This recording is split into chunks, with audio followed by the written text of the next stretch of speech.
Manchester City won, Chelsea nil. The result didn't matter. It was all about little glimpses of hope. And in this case today, we actually saw some elements that actually got me excited for next season. Maybe it's because Frank Lampard won't be the manager next season, and maybe it's because I know there's only 2 games left. But there are so many positives that I could take away. I could turn into actual facts that we can take into next season. But this is Chat and Breeze. We don't only cover the good, we cover the bad and the downright ugly. Let's get into it. Let's start with the good, because it could have been easily a humbling 4-5-0 today. Today it was only a 1-0, and more importantly, certain players actually stepped up and gave us some sort of performance. A lot of people were very negative of Raheem Sterling. He was returning back to Manchester City, and a lot of people said he was wasteful in front of goal. My question is I don't really care how wasteful he is when you actually consider it realistically. For me, he generates good opportunities that other players don't get. Why? His movement, his intelligence, and his ability to beat people off the mark to space that no one else can get to.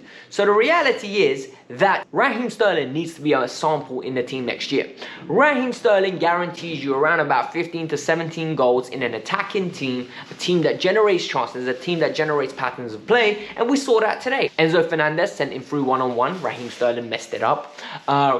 Kai Havertz in the first half slid him through, and a good recovery challenge. And in the second half, he went through one-on-one, got it past Ortega, and John Stones got it off the line. Raheem Sterling for me is a positive and a bonus to this team. A lot of people don't like him because I don't know what they expect. I was looking at conversion rates the other day. Haaland's got a 33%, Lautaro Martinez has a 16%. Other wingers like Bukayo Saka and Martinelli have around about a 22%. Raheem Sterling's at the 30% mark. Yet people will not appreciate that because the eye test for them says he misses a lot of chances. But the reality is, it's not the missing chances. It's just the frequency he gets is a lot larger than most people get. So when he misses them, it's okay. He's more likely to get more. That's just my personal opinion. Another positive I took from this game was, it was nice to see the comfort in possession that Hall has. Hall is a kid. Hall is breaking into this team and getting opportunities at his early stage. And it's very nice to see that he doesn't feel out of place. He's not a left back, he's a centre midfielder. He's willing to receive the ball in tight areas, he's willing to carry it, and he shows for it. I know it's little things, but the reality is we are in a desperate place. So we need to focus at little things, and there were so many good crosses that he put in with his left foot. Gallagher, in my opinion, should be scoring his one where he hits the puck. But it is what it is, and we're going to be positive. Another little thing that I really like to see is the rotational players actually contributing well. I thought Trevor Chalobah was very good and secure throughout the game. He could have equalized at the very last header of the game. Ruben Loftus-Cheek had very good glimpses and moments of where he carried the ball. And I always say, if Ruben's your 5th choice centre mid, you're in a very good position. People don't like that. They've got an agenda against him purely because they want him to be this Ballon d'Or midfielder, this Pogba type midfielder, this Yaya type midfielder that he never became due to injuries or maybe even ability. But the reality is, the guy is very good to be a 5th choice off the bench. Like 2 starters, 2 backups, and then Ruben. I've got no problem with that. And finally, Madueke. I am not Madueke's biggest fan. I think he's not ready for Chelsea. However, one thing I will say about Noni Madueke is he carries the ball well, he takes people on, he's brave, he's technically secure, and in my opinion, if he was the one that was signed for 65 million plus 35 in add-ons, no one would be moaning right now because he looks a lot better player at this moment in time than Mykhailo Mudryk. He's very comfortable with his left foot, he's brave, he finds passes, eagerly trying to impress every time he gets an opportunity. I'm very impressed by Madueke's appetite for the game and in the long term what he's going to become. That's the good from the game. But before we go on, I think you guys need to do me a massive favor. I need you lot to hit the like button. We're aiming for 1,000 likes on this video. You made it this far. It's time for you guys to just support the cause. Subscribe to the channel, and in the pinned comment is my Instagram as well. Go follow me there. We can grow that community over there. Reach out with articles that you guys find you want me to talk about. Any potential players you're interested in that I can give you my thoughts and opinions of directly. So now let's move on with it. The ugly was a little bit sticky still because this was a B team of Manchester City. Let's be honest.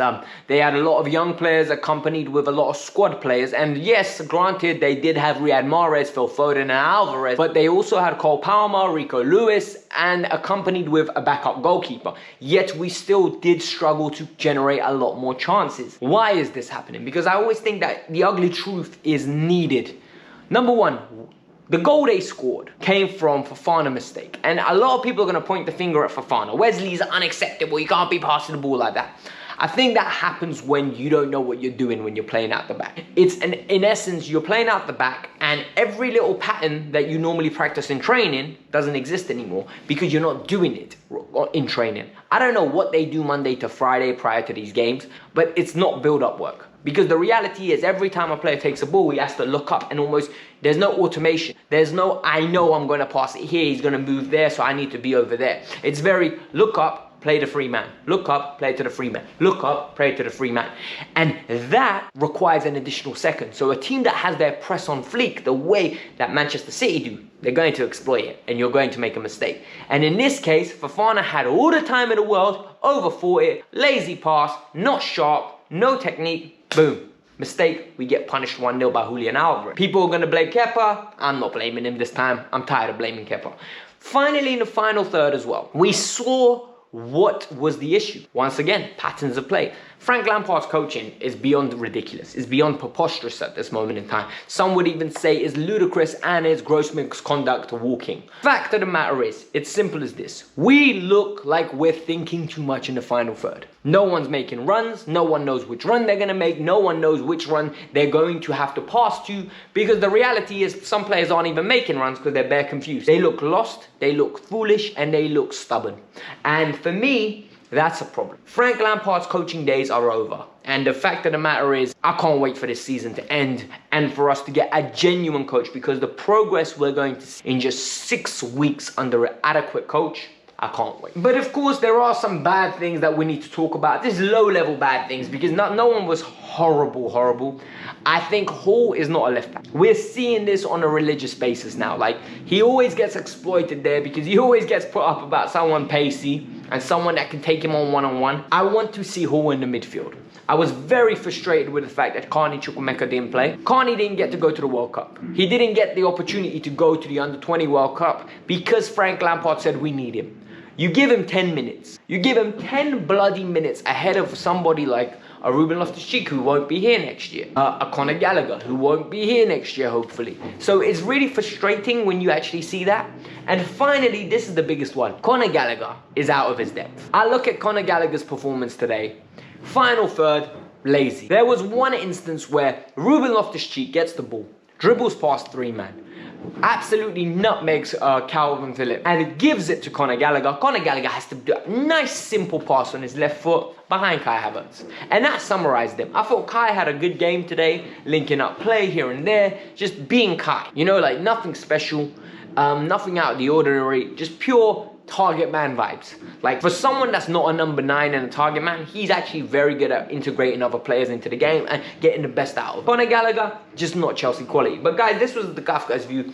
It's sad that we had to give him a guard of honor, but it's just the level that they're at and the level that we're at. So hit the like button, subscribe to the channel, let me know your thoughts. And yeah, guys, peace out, I'm out. And one more thing, do you prefer shorter versions of videos like this for reviews, or do you prefer the longer ones that I've been doing recently? I need to know in the comments below. Peace out, I'm out.